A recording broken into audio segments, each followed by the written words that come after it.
5G. And my friend Secretary General Stoltenberg has issued a welcome call to NATO to make China a greater part of the alliance's focus.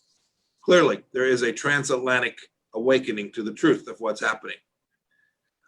Concerns are rightly growing about the CCP's exploitation of multilateral bodies too. To give you just a single example, Chinese leaders at the International Telecommunications Union and the International Civil Aviation Organization have leveraged their positions to advance China's narrow interests. Certainly, the United States and many of our free world friends have our differences on the subject of multilateralism. But we can all agree that these institutions should be rooted in democratic values, hew to their missions, and reflect the interests of all member states. Look, we've already done some good work this spring. I led a global diplomatic effort to make sure that the next Director General of the World Intellectual Property Organization be one who protects intellectual property rights on behalf of the world, not on behalf of China. The transatlantic world has thrived like no other part of the world since World War II, so much in part because our countries protect intellectual property. I want to thank our friends in France and the UK, with whom we worked closely for their efforts in securing that important and good outcome. We should keep protecting multilateral bodies as transatlantic partners. My message today to all of you, Bohan, my message today is this: we have to work together to continue the transatlantic awakening to the China challenge in the interest of preserving our free societies, our prosperity, and our future. It won't be easy. It's tempting for many, particularly in our business communities, who make money in China, to say we must calm tensions and simply accept an increasingly belligerent CCP. That's nonsense. I don't accept that argument. There is no compromise between freedom and authoritarianism. I don't want the future to be shaped by the CCP, and I'd wager no one on this call wants that either. To that end, today I'm pleased to announce that the United States has accepted High Representative Borrell's proposal to create a US-EU dialogue on China.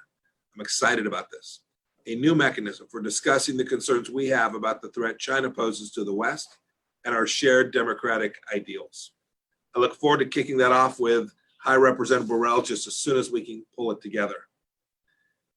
My invitation to America's friends in Europe is to defend these values in our time, that they may shape the world for the good in the future, just as they have done in the past. We'll defend these values together. Boyan, with that, I'm happy to take questions from you and from others as well. Thank you very much, Secretary of State. It's exciting piece of news. I know that your EU counterpart Borrell proposed that last week, I believe. How is it going to work? Could you tell me what kind of a dialogue? Is it you and him directly? Is it going to be linked via Brussels? Does it include bilateral communication as well? How is it going to work?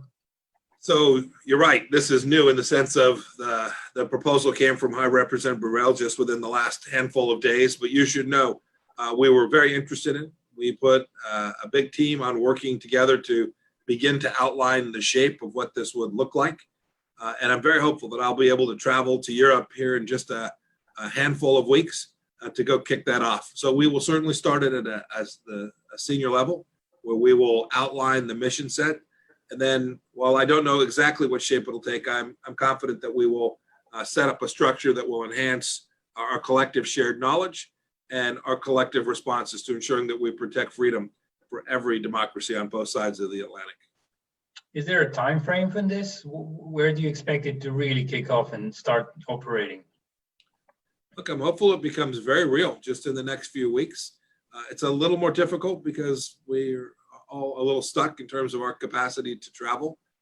But I would expect that we will have teams in place identified in the next weeks, and then real work to begin. It's something that has a starting point that we want to kick off, but I don't know that there's an end point, right? This is something that I expect will go on for an extended period of time, because the challenge that we are jointly trying to solve for is how do we preserve freedom and democracy on both sides of the Atlantic and protect our citizens, EU citizens and American citizens alike, from the very fact set that I laid out at the beginning of my remarks today. And knowing the European Union, I myself have covered it for over a decade. I know that these people love a good committee. Are you concerned that this might sort of bog down the real action on the pressing challenges and sort of drove out this lengthy debate, which will become technical and so on. The EU loves these things, and it has shown in the past a sort of a tendency towards more sort of discussion and little action. Do you fear that could be the outcome? Well, I'm realistic. You should know, Boyan, that people in America sometimes love good committees too. The United States government's not immune to that bureaucratic phenomenon. So we're guilty too of that from time to time. I'm very hopeful that this will be different from that. Indeed, what I'm hopeful is, well, here, back up. The first thing we all have to do is make sure we have a collective data set. You can't take collective action unless you have a shared understanding of the core facts. I don't think anybody would dispute what I just laid out. We should build on that. Once we're confident that we have a shared understanding of the threat that is posed by the Chinese Communist Party, then we can begin to take action. And there's a lot of work that's been done already. There's a lot of information that's sharing that has already taken place. What we're counting on is this dialogue won't be a resistance or, as you described, an outlet for energy with no action, but rather a catalyst for action. So on our side, we will work to make sure we have a shared set of facts and then create a set of proposals for things that we can do together. Look, we know this too, Boyan. Not everybody in the EU will share there'll be 27, there'll be 24 different views, right? This is true on many issues. But I believe that by doing this, we can perform a collective judgment and find a set of places where there is significant overlap and then begin to execute the correct responses, the same way the Transatlantic Alliance has always preserved democracy and freedom, a set of collective responses that will preserve and protect those very freedoms that the Chinese Communist Party wants to undermine each and every day. I think in outlining this, you made two very important points. First, that there is an awakening in Europe about the role of China and how it shapes the global order today, and also that a lot of people are making a lot of money in China. And there is a sort of a tension between these two awareness, these two issues. China is responsible for much of the growth in the European Union, especially for its biggest economy, Germany. And I remember last year when President Trump was at the height of the negotiation with China over a new trade arrangement, Chancellor Merkel traveled to Beijing with a bunch of CEOs in tow, and it sort of was seen in some American circles as slightly undermining the American argument when Europe is doing business with China and America is trying to reconfigure the whole relationship. And your counterpart, Mr. Borrell himself, I think, said quite recently that Europe, he sort of took cue from Frank Sinatra. So he explained the foreign policy as a sort of a, we have it our way, it's a third way. It won't be the American way, it won't be the Chinese way. We'll try to kind of straddle the line. And what you're saying is basically, I think you can't do that. You have to, at one point, you'll have to wake up to the reality of things. What though if Europe continues to attempt to straddle this divide, and as the divide widens, and a lot of people fear that divide will widen given what's happening over COVID and so on. Is there a contingency plan on your behalf, on the behalf of administration? What happens if the Europeans just sort of stubbornly go through the middle? So we have big trade relationships with China too. It's a market of 1 billion plus people. That's important to the United States economy. It is not necessarily an either or, but what is required is that the rule set on which that trade engages has to be reciprocal. It has to be fair. The Europeans know this too. Make no mistake it. The Chinese have stolen a lot of German secrets, and the German people are worse off for that. Billions of dollars of intellectual property stolen by the Chinese Communist Party outside of Germany. The hardworking German people created that intellectual property, worked hard for that intellectual property, built that, protected it in their system, and the Chinese came and stole it. And they've done it all across Europe. They continue to do it. They're doing it in the United States as well. That's a place where we can work very closely together. It is not, you have to choose business over confronting the Chinese Communist Party. Indeed, confronting the Chinese Communist Party creates the opportunity for increased wealth creation in Europe and in the United States of America.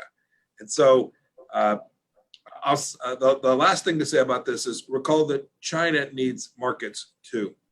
And this is what President Trump figured out that frankly no president had been willing to undertake before, was that China needs access to Western knowledge, Western know-how. We need to make sure that they do that through the system of the rules-based order that has served the transatlantic so well for all of these years.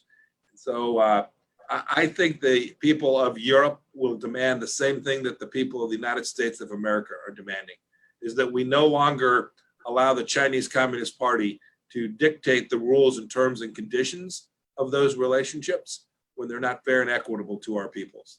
That's what President Trump has been seeking. I am confident that's what the European will seek from their leaders as well.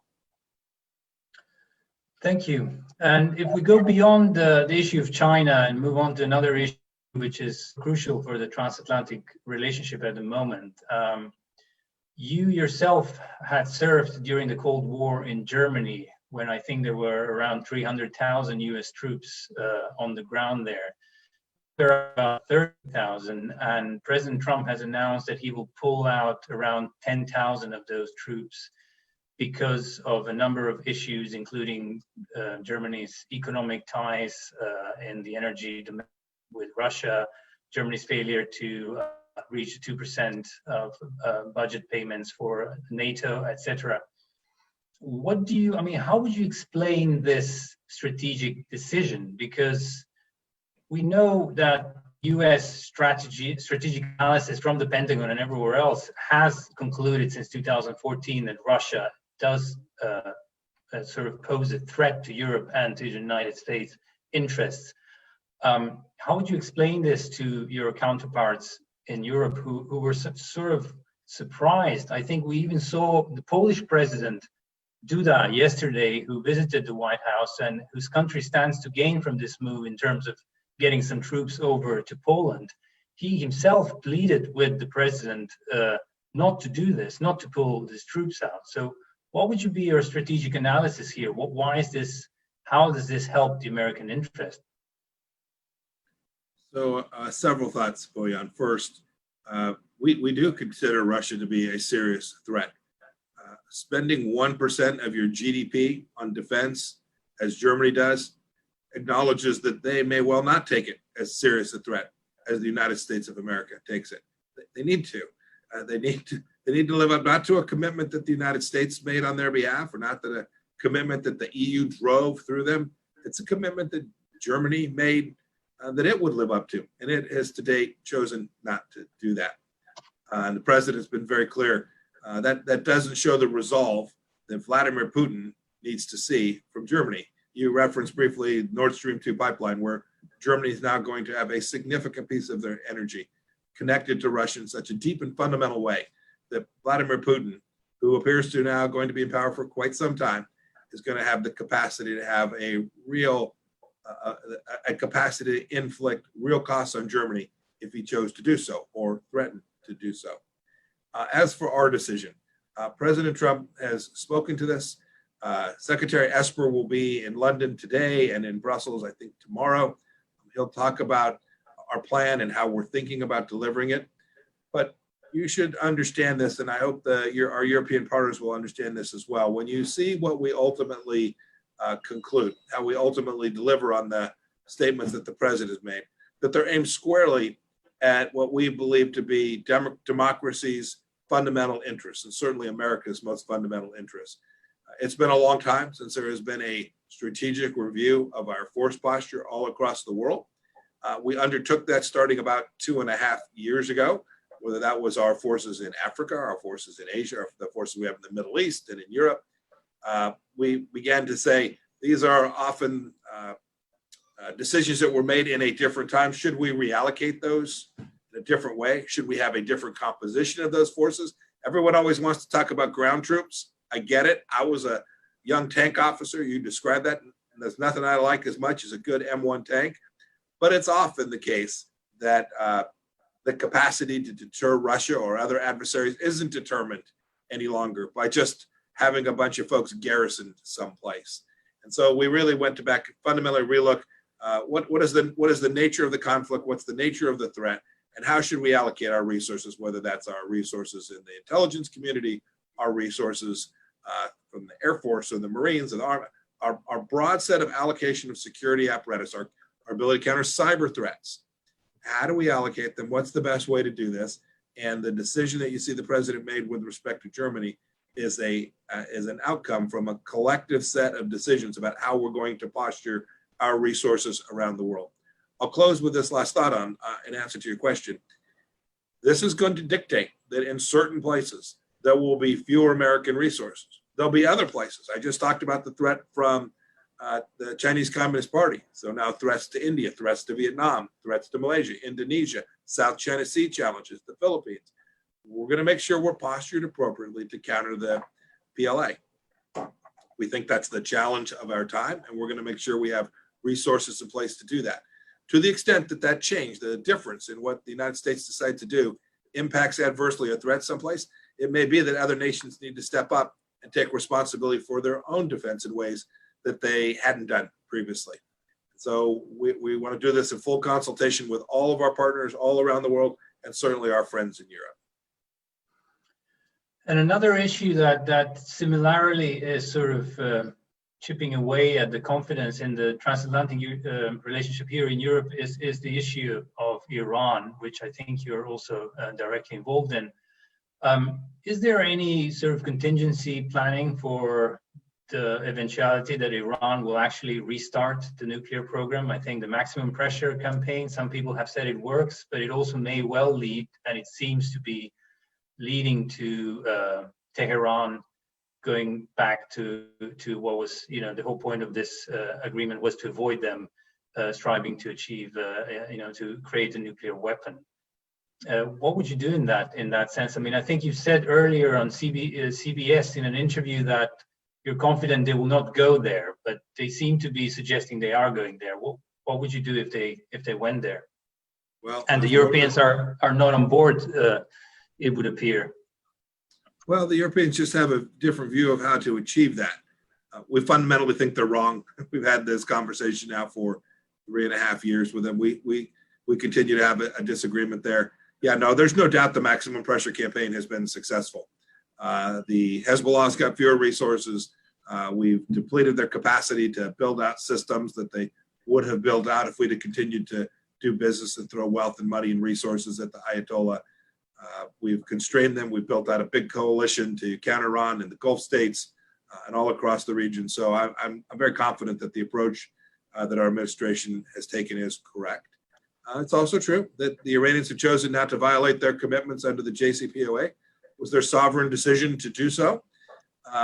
In October of this year, the arms embargo will expire. That can't happen. The Iranians will be permitted to buy weapon systems. They'll become one of the largest sellers of weapon systems around the world. They'll be able to buy Chinese jets and Russian jets. I can't imagine that a citizen of Slovenia or Germany or Greece or any other European country would conclude that it was wise to allow the Iranians to have that capability and the capacity to generate wealth by selling those weapon systems. And so the United States is going to make sure that doesn't happen. We have a UN Security Council resolution that we'll present in the coming weeks. We are hopeful that we will convince all of the partners on the UN Security Council that extending the arms embargo on Iran makes sense. It was one of the central failures of the nuclear deal, that after just a handful of years, 3 years plus, 4 years plus, we're having to contemplate the expiration of that provision, which is central to European security, not just the security of the American people. As for their nuclear program, we're watching it closely. I won't say any more than we are confident that we have the capability collectively to ensure that Iran never gets a nuclear weapon. And do you have the confidence that you will not be alone in this? Is there an alliance of the willing, including European nations, to actually take more significant action in this regard? Look, I don't know. I think the Europeans will have a very difficult argument to make to the world that they're not prepared to do what it takes to extend this arms embargo. I don't think any freedom-loving nation should stand by when they have the capacity, a tool, a legal mechanism to extend this arms embargo. I'm very hopeful that the Europeans, as the weeks tick by here, will conclude the same thing that the United States did. It's an imperative that this arms embargo be extended. And as for the coalition, there are many countries, many European countries that are with us. It's not only the case that France and Germany and the United Kingdom have a say in this. There are many European countries that share our view, and there's lots of countries in the region. Israel, the Gulf states, all of whom understand that the world's largest state sponsor of terrorism sits squarely in Tehran, and they're prepared to be alongside of us and taking the actions that we need to ensure that there's never a nuclear weapon in the hands of the Ayatollah, a very dangerous thing for the world. You mentioned the COVID-19 crisis, and that's basically the reason why we're doing this in this kind of virtual online way.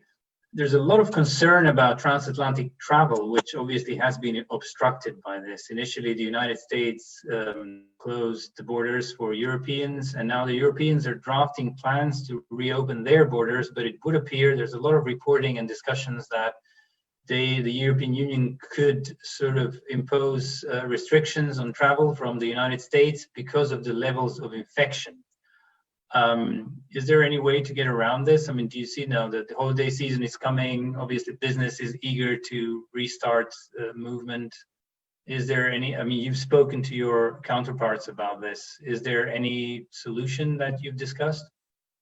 So it's a real challenge. It's a challenge for all of us to decide how and when to open up our economies and our societies. Everybody's trying to figure that out, from city councilmen and mayors, county commissioners, provincial leaders across the world, governors here in the United States. So there are enormously complex issues about what the appropriate level of activity and travel is in order to both ensure that we get our economies going again and provide protection and safety for our people. We're working with our European counterparts to get that right. Both we deny travel to Europe and vice versa. That's the posture that we all sit in now. And I think we're all taking seriously the need to figure out how to get this open. We need to get our global economy back going again. There's enormous destruction of wealth that's created, and poverty yields bad health outcomes in many parts of the world. We need to get our economies back going again. We'll work closely with our European friends broadly, because I know there's different views. Again, inside the European Union, we've heard from a dozen or more countries that have very different views about their willingness to open up their borders to anyone, not only folks from the United States of America. We'll work to get this right. We want to make sure it's science-based, health-based, that our transportation team, Homeland Security team, as well as the State Department, deliver a process and set of tools so that not only are nations comfortable opening their borders up again, but individuals who are making the choice to travel are comfortable that they are being protected in a way that's adequate, so that we will in fact not only allow travel again, but actually have people who choose to travel again as well. Great, thank you. Let's take some questions of the audience because we're running short of time. Mr. Steven Erlanger from the New York Times, diplomatic editor, he's got a question on Syria. He says the Turks are building up their presence there. They've got up to 10,000 troops. American troops are still there. So it appears that we've got more leverage with Russia to get talks seriously about Syria. Are you going to try to do that? And what are the Russians saying? I appreciate that question. So Ambassador Jeffrey and our team are working diligently to move forward the UN Security Council process, the Constitutional Committee. We're making progress. It's been terribly slow. But the question talked about leverage. Look, our troop presence there is designed to work diligently to continue to make sure that the work that we did to destroy the caliphate in Syria isn't diminished, that we continue to have the capacity to conduct counterterrorism operations in the region. We've made very clear to the Russians, clear to the Iranians as well, that they need to leave this. The millions of people who've had to flee Syria are a direct result of Iranian and Russian decisions. We came into effect just this week an incredible broad set of sanctions on the Syrian regime. It's had an impact already. You need look no further than the evaluation of the Syrian currency and the financial challenges this is presenting to the Assad regime. We hope that each of these actions that the United States has taken, and we've done so with great partners from some European countries as well, we hope that each of these actions we have taken lead to a political resolution that can ultimately lead to an outcome in Syria where not only can we begin the long effort to do the reconstruction work that will need to be done, but all of the places that are so burdened by the Syrian refugees that live in such terrible conditions, whether that's in Jordan or in Lebanon or in Turkey, living under very, very difficult circumstances, have the opportunity one day to return to their country again. That's the mission statement that we have set out for our diplomatic team. And I hope that in the coming months, we can make real progress on that. We've got another question from Mr. Hiro Akita from Nikkei. He's asking, how do you assess the result of your meeting with China State Councilor Mr. Yang in Honolulu? Was there any progress on South China Sea, Hong Kong, North Korea, COVID-19, or anything of note at all? I've talked a little bit about the meeting. I don't want to say much more about the actual conversations, but suffice it to say, what I read to you this morning about the challenges the Chinese Communist Party still exists even after that gathering. I think we were able to make clear some of the actions that the United States is prepared to take. I also think that the Chinese took away from this that the world is now, this isn't the United States confronting China, that the world is now confronting China. While I was sitting there, the G7 statement on Hong Kong came out. Literally, someone slipped him a note telling him that the statement had come out. He wanted to say this was just the United States coming after them for the national security law that's pending there.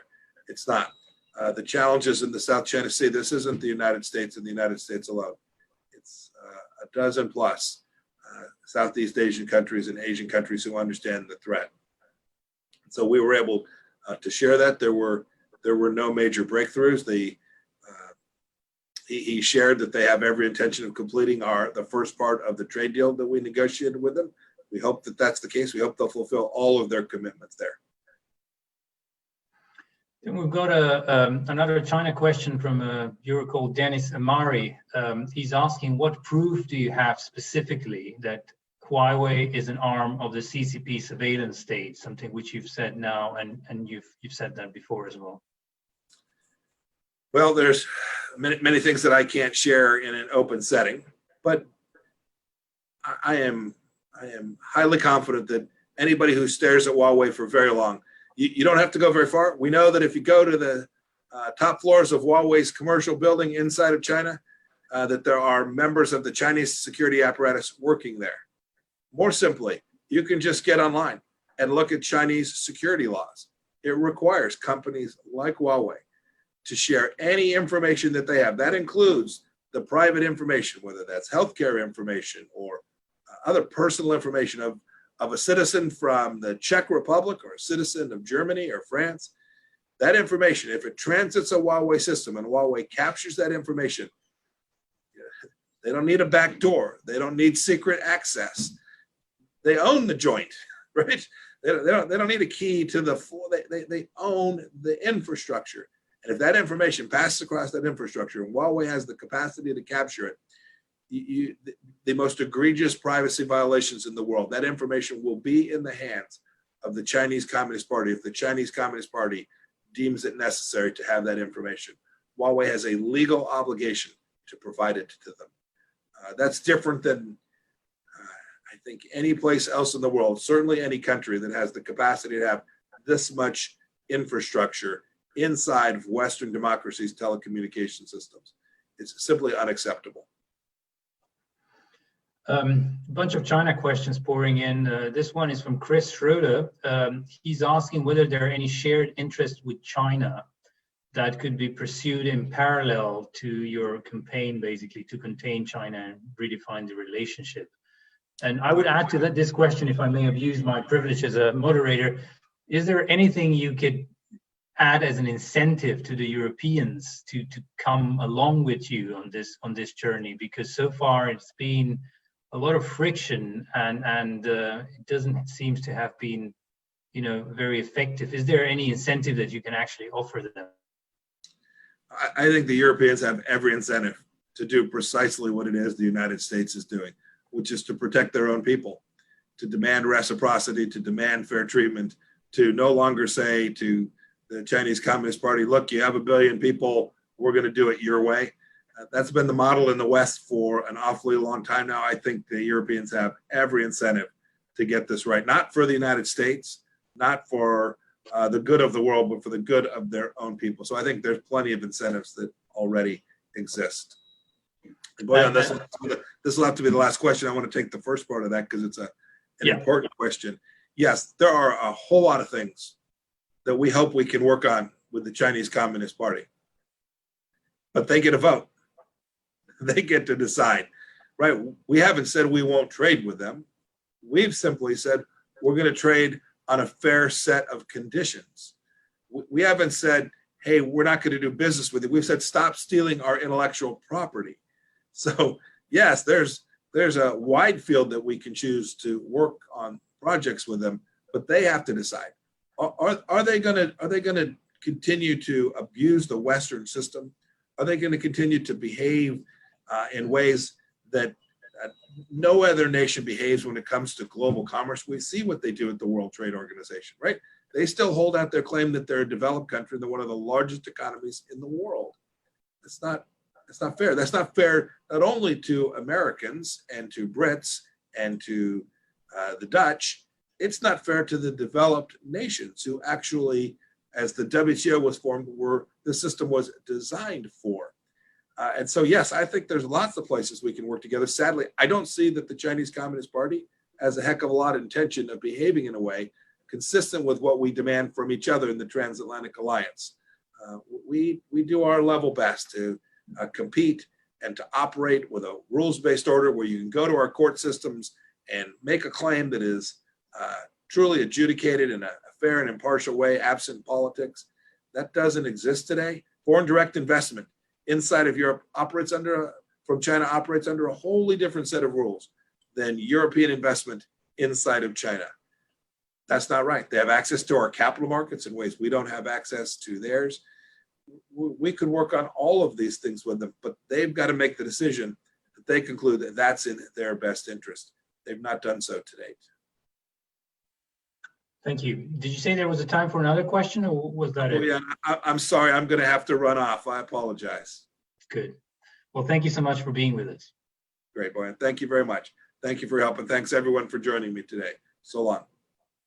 Thank you.